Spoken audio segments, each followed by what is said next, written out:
One of the most important things, and I think this applies to closing, whether you're closing on a cold call or you're closing at the end of an appointment or closing at the end of a demonstration, is you want to have clarity around what it is exactly that you're closing. Because at any given time, there are always two things that you can usually close a prospect for. The first thing that you can close the prospect for is really the ultimate goal of trying to close the sale and get a new customer. But then at all the other times that you're talking to prospects, if it's not the actual end of your sales process, you also have an immediate goal of just trying to close the prospect on the next step of your sales process. And what we can often do is, if we follow just our natural instincts, we can focus primarily on closing the sale, even if that's not the very next thing that we're going to do. And so when you're cold calling, resist that natural instinct and just focus on trying to close for the next step of the process. And let me show you what this looks like. So if we kind of look at this from a sales process standpoint, the very first step of the sales process is what we refer to as the initial contact. And this could be the cold call. It could also be an email, or you're talking to someone at a networking event. And then if we look at what is usually the last step of the sales process, and that's the customer purchasing what you sell, we can often focus primarily on this last step. And even if we know that we're not going to take their order right then in that interaction or that conversation, we still try to communicate in a way where we're focused on this. And that might look like trying to build enough interest so that the prospect wants what you sell in that moment, or trying to validate that the prospect needs or wants what you sell at that initial contact. Now, the problem with this is, like I've said, there are many steps between these two main steps. For example, there's a conversation sales process step, and that could be scheduling an appointment with someone and meeting with them, or talking in more detail over the phone. And then you might progress to a sales process step, which is an explanation step. And this is where you explain what you sell. This could maybe be a demonstration or a presentation. And then you might progress to a place where the prospect purchases what you sell. And when you're on a cold call, you can greatly improve your ability to close the prospect by focusing on these other steps. Not only is that more logical, because those are the next steps, but those are actually easier things to close than trying to close the ultimate sale. And so we group these three sales process steps together and have a structured sales process methodology that you can implement with what you sell and take your prospects through these three steps. And I'm not going to talk about those steps in too much detail here today, because we also explain that in full detail in another training module.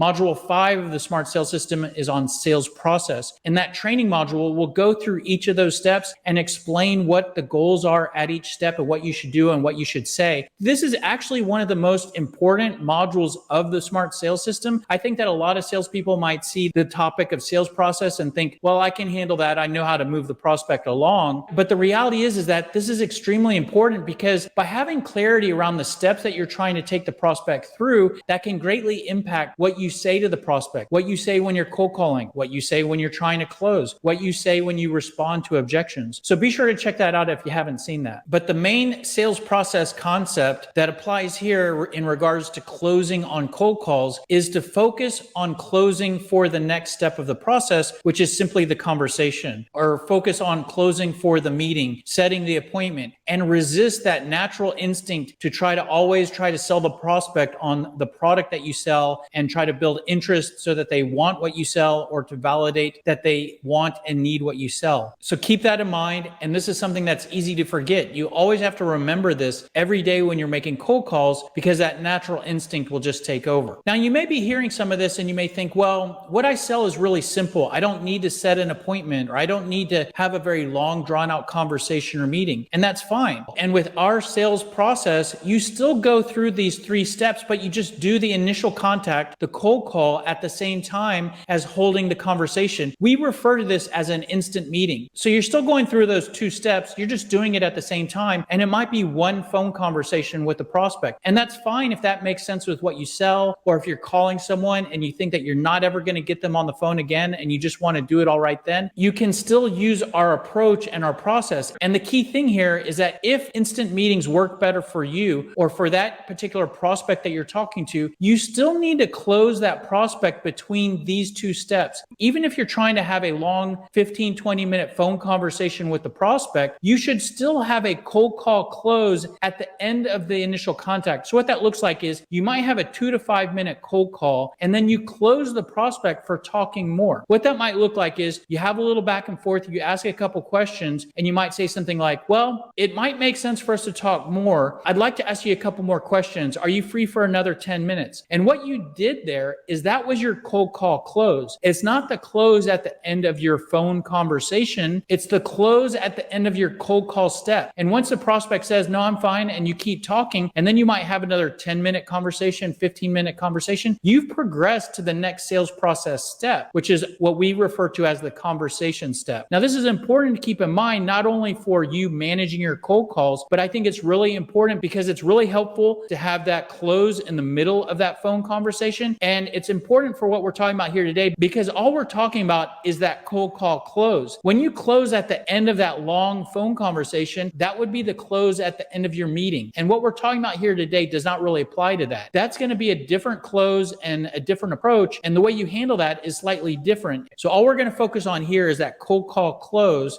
Now, if we get back to our cold call process and start to focus on how are we going to close here, closing might seem intimidating or complex, but, we can really simplify it in that all we're looking for is in that if all we're trying to do is close the prospect for the next step in our process, and if the next step in our process is just talking more in the form of a conversation, whether that's a long phone conversation or an appointment or a meeting on another day, all we're trying to do is close the prospect on talking more. And if we want to improve our ability to close the prospect on that, what can help is simply finding a reason to talk more. And our cold call process helps with this because the central piece to the cold call process is asking questions and talking about pain points that we can help to solve. Those steps of our cold call process are very effective at finding a reason to talk to prospects. And once you find a reason through that, then you can go for the close. And before you actually go for the close, you're going to advance to the second to last step in this cold call process, which is the step of sharing brief product and or company information. We actually view this second to last step as the pre-close. So hopefully up until this point in something you've discussed, you found a reason to talk more, a justification in talking more. Once you find that, by the way, we explain how to find that in the other training module, but once you find that, then you can advance to this section and say something like this. Well, based on what you've shared so far, it might make sense to talk more because, and this is where you share information about you. Up until this point, you've been talking about them, you've learned about them, and you found something about them that is something you can help with. And now you're starting to share how you can help. And this is the key moment where you can build interest on the prospect side by sharing information about you. Now, keep in mind, since we're not trying to sell the product or validate and create interest in buying the product, we're only trying to sell the meeting. We don't have to build interest to an extreme level. We just need to build interest and curiosity to a level where the prospect wants to talk more. And we do that by sharing a few details about what we sell. So that might look something like, it might make sense to talk more because as I mentioned, I'm with XYZ Corp and we actually provide web design services. And you mentioned your website is old. We help to refresh and build a new website. Some ways we differ from other options out there is that we only work with accountants. So we know your industry inside and out, and we can apply that to how we design your website and the copy that we help you to write. A little bit more about us is we've actually been doing this for 30 years. So we have a lot of experience creating really good looking websites that convert traffic to leads. So what I did there is I basically shared the product building block from the sales message. So by having the sales message and brainstorming good attention grabbing things about the product that I sell, then I can insert those here when I'm going through this cold call process. Now, what we can also share here is another building block, which is the name drop building block. The sales message process helps you to create a really short, quick name drop customer example. And this is a great place to do that when you're trying to build a little bit of interest and it's right before you go for the close. So after you share your product building block, you could continue to say something like, and a quick example, we actually worked with another accounting firm and they needed to generate more leads online. And we helped them to solve this by redesigning their website. This not only helped them to convert more traffic into leads, but ultimately it helped them to increase the amount of revenue that they were generating through their website. So sharing the name drop building block. We shared the product building block. Now we're going to go for the close. Hopefully at this point, we've done a couple things. We found a justification in talking more. Then we built a little bit, hopefully, of interest in getting the prospect to want to talk more. And now we're going to go for the close. And just a quick reminder, we're closing for the conversation, not for the purchase. And so here's an example of what you can say when you go for the close. And at this point, you've probably been talking for a few minutes and you've reached sort of that end of the initial contact. And you could very well possibly keep talking more about you or asking them more questions. But what we're going to do is we're going to close, and we're going to try to close for talking more by saying something like this. But, I tell you what, I've called you out of the blue, and I'm not sure if this is the best time to talk about this. Are you available for a brief 15, 20-minute call where I can share some examples of how we've helped other small businesses to increase their revenue through their website and improve their website conversion rates? Are you available on Tuesday or Thursday morning? Or are you available to continue talking about this right now? So there's some language that you can use for trying to close that cold call. Now, a few key things here. One is I shared some value points right there in terms of saying what we're going to do on the next call. I'm going to share some examples of how we've helped other businesses and then I share some of the benefits from my value points building block. And then I go for the close. I give a couple options, when to possibly meet again. And then I also give an option to keep talking now. And I leave it up to the prospect. Maybe we might have that sort of instant meeting. I'm available to keep talking. And if it's just a 15, 20-minute call, if they're free and they want to keep talking, let's do it. I do fully believe that when you're selling business to business, it's optimum to set an appointment and schedule that for another day. That gives you more time to prepare. It also usually buys you more time when you put a meeting on the calendar. Even if you close it as 15 to 20 minutes, usually when you send over the calendar invite, it's going to be a 30-minute block. So you're going to get more time with the prospect if you schedule it on another day. But I like to say, if you're free right now, I'm available also. So you let the prospect decide. Anyway, so that's an example of the close. Now our methodology for closing doesn't stop there. That's just what you say at the end of our cold call process. That's your first cold call close attempt. Now with our methodology, what we want to do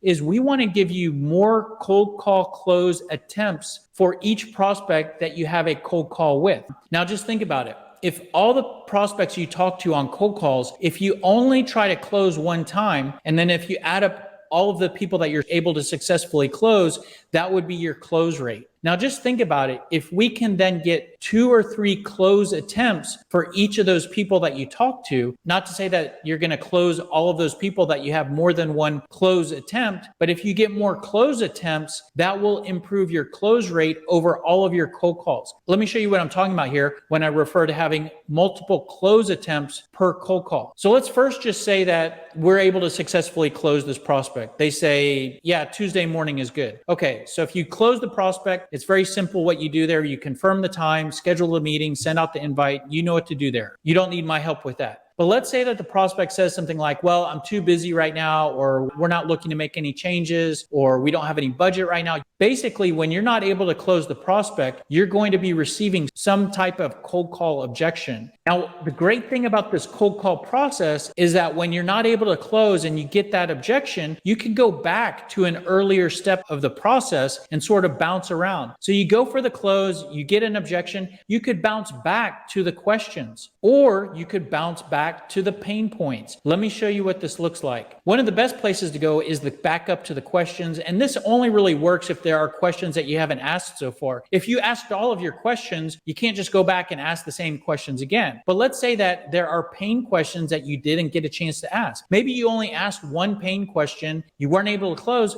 go back to the questions and ask another pain question. And the logic here is you're trying to do 2 things. One is, first of all, you're just trying to keep the call going and keep the prospect talking. But with your question, remember, we're trying to find a reason to talk more. So if you ask another pain question, you might get an answer that reveals some pain. And by finding pain, you're finding justification and talking more. And that might look something like this, where, the prospect gives you a decent answer that shows a concern or pain. And you could say something like, well, see, that's why it would be really productive for us to talk, because that's the kind of thing that we help with. What do you think about having a brief conversation? And I want to explain to you how we help that challenge with another customer, and you go for the close again. Now, in addition to asking your pain questions, you could also go back and ask current state questions. A way this might work is you might have asked a few pain questions and then went for the close, and the prospect says, oh, well, we already used someone for that. Well, go back to your current state questions and ask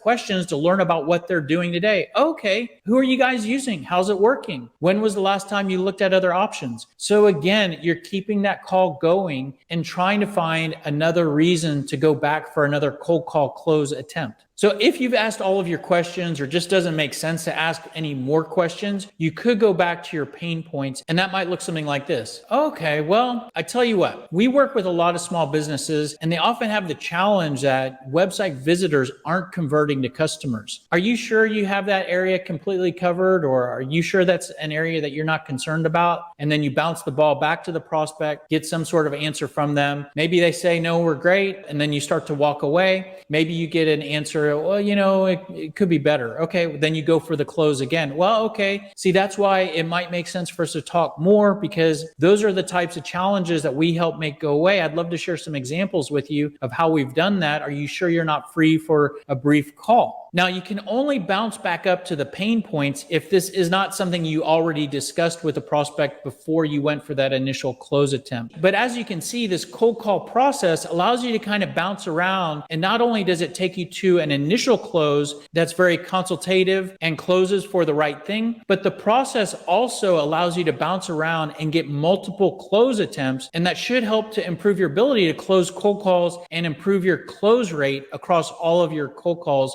That's pretty much it. Hope this was helpful. If you want more help or more information, the best place to go is salescriptor.com. If you want more tips, there are plenty of videos, ebooks that you can download for free on salescriptor.com. If you want more information on our product and our software of SalesScriptor, plenty of product details, demonstration videos on our website. If you want to contact us, the easiest way to do that is through our website. You can get our phone number, email address, and there's also a chat window that you can chat with us and ask us any questions. Thanks for being here. Again, hope this was helpful, and we'll see you on the next video. Have a great day. Take care. Bye.